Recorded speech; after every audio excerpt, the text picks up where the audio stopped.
Hello friends, मैं अफरीदी हुसैन आप सभी का वेलकम करता हूं हमारे चैनल A&D मूवीज ट्यूब पे। सो आज की वीडियो में मैं एक्सप्लेन करने वाला हूं Percy Jackson and the lightning thief movie को, जो 2010 में आई एक एडवेंचर फैंटेसी मूवी है और इसकी IMDb रेटिंग 5.9 आउट ऑफ 10 है। So video adventure fantasy movie पे है तो ये बहुत ज़्यादा इंटरेस्टिंग होने वाली है, तो वीडियो पूरा देखना। चैनल पे नहीं हो तो सब्सक्राइब कर देना। सो अब बिना किसी देरी के चलते हैं वीडियो पे।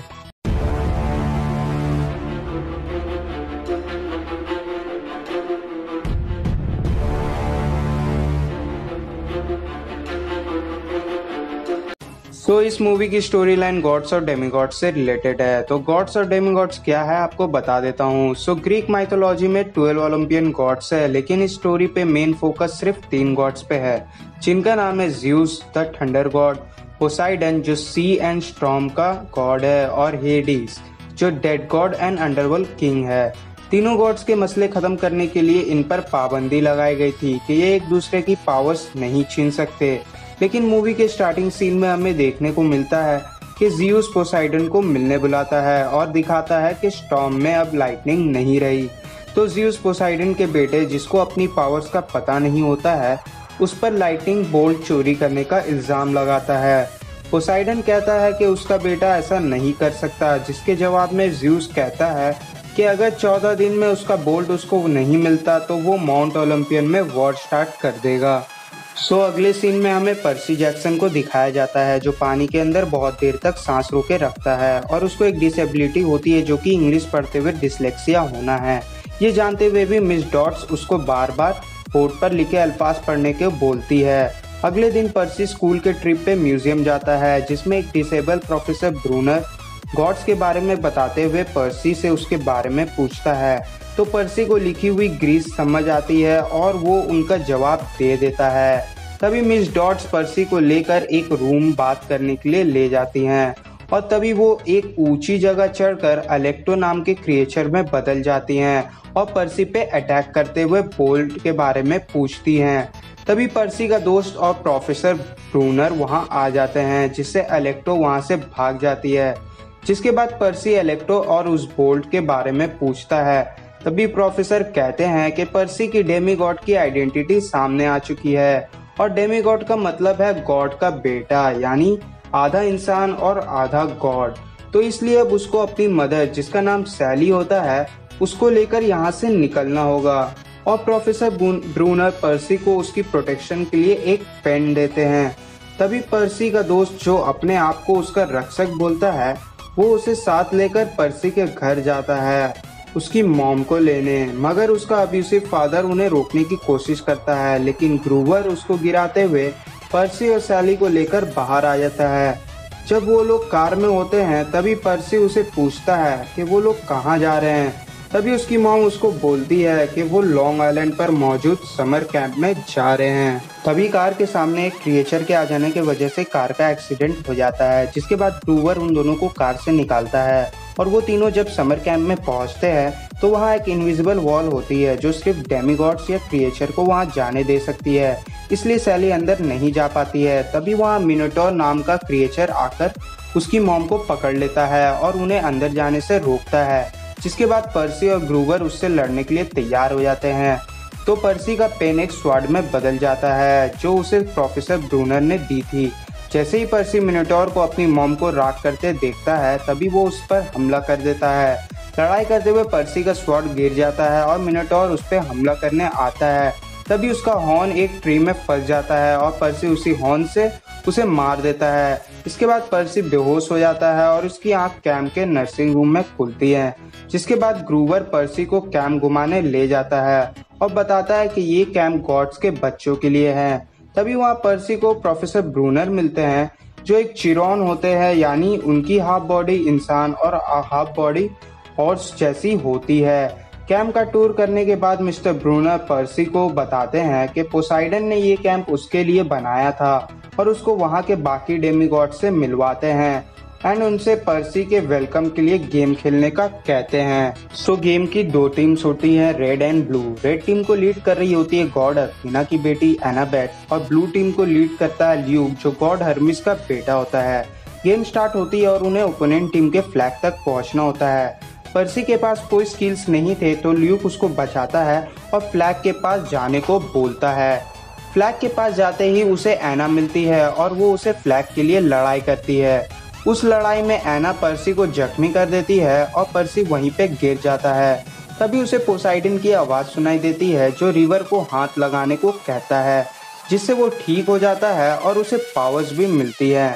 जिसके बाद वो एना की टीम को भी हराता है और एना को भी हरा देता है और फ्लैग उसका हो जाता है। पर्सी के गेम जीतने की खुशी में रात में पार्टी रखी जाती है और पार्टी के वक्त कैंप के बीच लगी आग से हेडिस निकलता है जो पर्सी को सामने बुलाकर सैली के जिंदा होने का बताता है और सैली के बदले बोल्ट वापस करने को कहता है। तभी पर्सी रात को वहां से तैयार होकर निकलने लगता है और ग्रूवर और एना भी उसके साथ जाने लगते हैं क्योंकि ग्रूवर उसका सेवियर था और एना एक अच्छी फाइटर थी जो उसको प्रोटेक्ट कर सकती थी।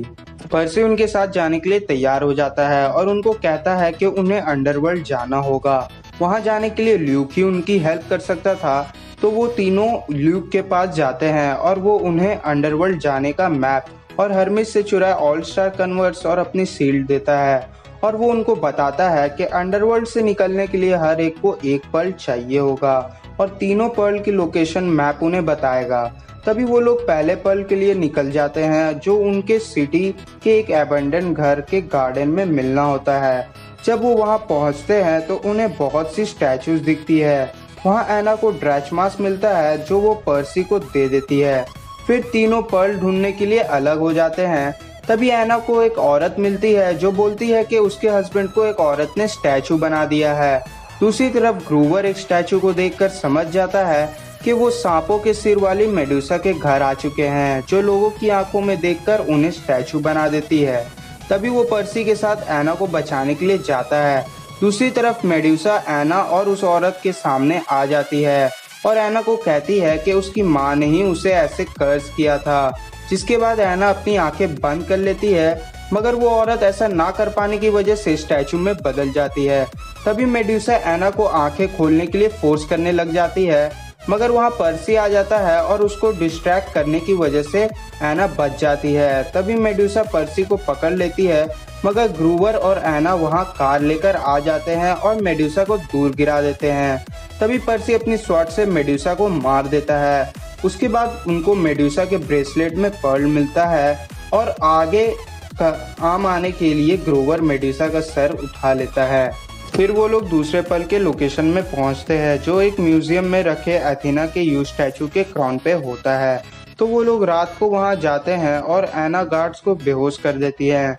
फिर पर्सी ऑल स्टार कन्वर्स पहन के स्टैचू पर चढ़कर क्राउन से पर्ल निकाल लेता है। तभी वो 5 गार्ड्स वहां आते हैं जो उनके सामने हाइड्रा बन जाते हैं, जिस क्रिएचर के 5 सिर होते हैं। उनके हमले से पर्ल पर्सी के हाथ से गिर जाता है, जिसके बाद पर्सी उनका सर काट देता है। मगर तभी एना बताती है कि उनके सिर काटने पर उनके 2 और सर निकल आते हैं। जिसके बाद पर्सी उनके हम मुंह से निकल रहे आंख से बचकर पर्ल उठाता है और वो लोग वहां से निकलने की कोशिश करते हैं, मगर हाइड्रा उन पे हमला कर देता है और तभी ग्रूवर मेडुसा का सर निकालता है और उन्हें स्टैचू बना देता है। सो वहां से निकलने के बाद वो अपने आखिरी लोकेशन जो एक कसिनो होता है वहां पे जाते हैं। वहां पहुंचने पे वेट्रेस उन्हें बाकी सब की तरह लोटस फ्लावर खाने के लिए देती है, जिसको खाने के बाद वो लोग अपनी असली मकसद भूलकर वहां पे एंजॉय करने लगते हैं।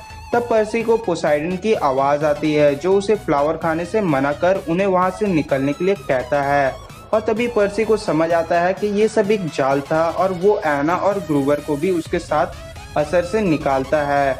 तभी वो पर्ल लेकर वहां से निकलने की कोशिश करते हैं, जिससे एम्प्लॉयज को पता चलता है कि वो फ्लावर के असर में नहीं है और तभी कसिनो में रखी कार को लेकर वो तीनों वहां से निकल जाते हैं और उन्हें पता चलता है कि उन्होंने वहां 5 दिन जाया कर दिए हैं, तो अब उनके पास सिर्फ 12 घंटे बचे थे। जिसके बाद वो मैप में अंडरवर्ल्ड जाने के लोकेशन को देखते हैं जो हॉलीवुड के साइन के पास होती है।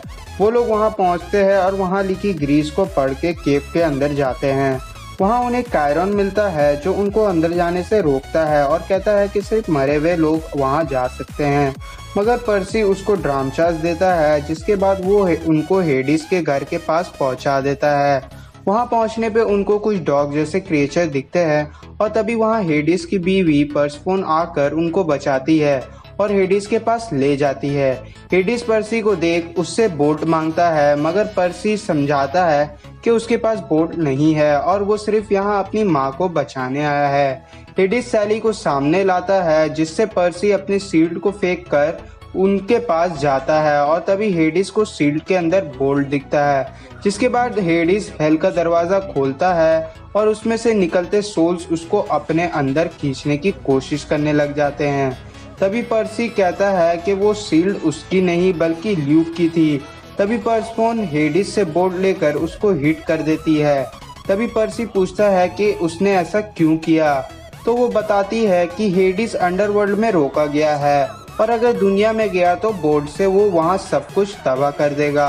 वो पर्सी को वहाँ से निकलने को कहती है, मगर उसके पास सिर्फ 3 पल थे, जिसकी वजह से क्लोवर वहाँ रुक जाता है और अगले सीन में पर्सी, एना और अपनी माँ के साथ एम्पायर स्टेट बिल्डिंग में पहुँचते हैं और वहाँ से उन्हें ओलंपियन जाना होता है। मगर तभी वहाँ ल्यूक आ जाता है और पर्सी उससे पूछता है कि उसने बोल्ट क्यों चुराई, जिसके जवाब में ल्यूक कहता है कि वो गॉड्स के बीच में लड़ाई कराना चाहता था। फिर ल्यूक पर्सी से बोल्ट लेने की कोशिश करता है, जिससे उन दोनों के बीच लड़ाई स्टार्ट हो जाती है और लास्ट में पर्सी अपनी वाटर पावर्स यूज करके टैंक से पानी निकालकर ल्यूक के ऊपर फेंक देता है, जिससे ल्यूक रिवर में गिर जाता है। तभी वो लोग बोट लेकर बिल्डिंग के एलिवेटर के पास जाते हैं, जहां से उन्हें ओलंपस जाना होता है। वहां दिखाया जाता है कि सारे गॉड्स लड़ाई के लिए तैयार होने वाले थे और तभी पर्सी वहां आकर ज़्यूस को बोल्ट देकर ल्यूक के बारे में बता देता है और तभी पोसाइडन ज़्यूस से इजाज़त लेकर पर्सी से अकेले में बात करने के लिए पूछता है। सब गॉड्स वहां से चले जाते हैं और तभी पोसाइडन ज़्यूस के रूल के बारे में उसे बताता है कि क्यों गॉड्स अपने किसी भी बच्चे से नहीं मिल सकते और पर्सी को बताता है कि वो हर वक्त उसके साथ ही था और उन दोनों के बीच सब ठीक हो जाता है। पर्सी वहां से कैंप में वापस चला जाता है, जिसके बाद सैली पर्सी को कैंप में रहने का कहकर उससे अलविदा कहती है और अंदर उसे क्लोवर वापस दिखता है ज़्यूस से किए गए रिक्वेस्ट की वजह से। और फिर एना को दिखाया जाता है और मूवी वहां कैंप में ही एंड हो जाती है। सो आई होप आपको वीडियो पसंद आई होगी, तो वीडियो को लाइक और चैनल को सब्सक्राइब करना और नोटिफिकेशन बेल पे क्लिक कर देना, जिससे आने वाले वीडियोस की नोटिफिकेशन आपको मिल जाए। So thank you so much for watching the video. Keep loving and keep supporting. मिलते हैं आपसे नेक्स्ट टाइम अगली वीडियो पे।